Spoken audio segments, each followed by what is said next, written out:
এই ভিডিওতে এই মুহূর্তে একটি ডিএ মামলার আপডেট সামনে এলো, সেটাই আপনাদের সঙ্গে শেয়ার করব।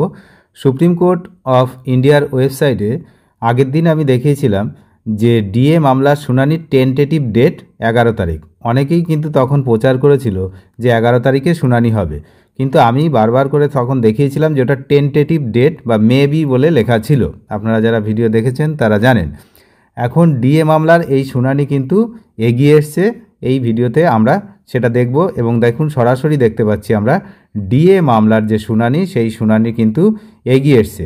এই যে হচ্ছে 1/9/2025 অর্থাৎ সোমবার 1 সেপ্টেম্বর কিন্তু এই ডিএ মামলার শুনানি হবে ঠিক দুপুর 2টোর সময়।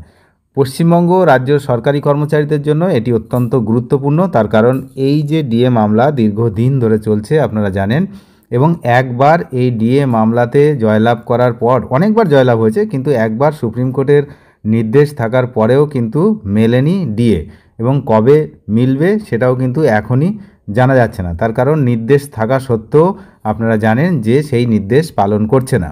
তো এই বিষয়ে আরেকটি গুরুত্বপূর্ণ ব্যাপার হচ্ছে, এখানে 3খানা যে কন্টেম্প্ট মামলা হয়েছিল সেই মামলা 3টেও একসঙ্গেই লিস্টেড হয়েছে, অর্থাৎ একই সঙ্গে শোনা হবে। এটা একটা কিন্তু ভালো দিক। এবং সবকটা ডায়েরি নাম্বার দিয়ে আমি এখন আর দেখাচ্ছি না, আপনাদেরকে আগে দেখিয়েছি যে ডায়েরি নাম্বার, যেমন এই ডায়েরি নাম্বারটা যেমন রয়েছে এই যে 35252, আরও দুটো ডায়েরি নাম্বার রয়েছে, একটা হচ্ছে 39626 আর 41566। এই 3টে হচ্ছে কন্টেম্প্ট ফাইল এবং সেই শুনানিগুলো কিন্তু একই সঙ্গে হবে। তাহলে ডিএ মামলার যে আপডেট সেটা হচ্ছে এই মুহূর্তে ডিএর যে শুনানি সেটা কিন্তু এগিয়ে এলো। 11ই সেপ্টেম্বর নয়, ওটা হচ্ছে 1 সেপ্টেম্বর।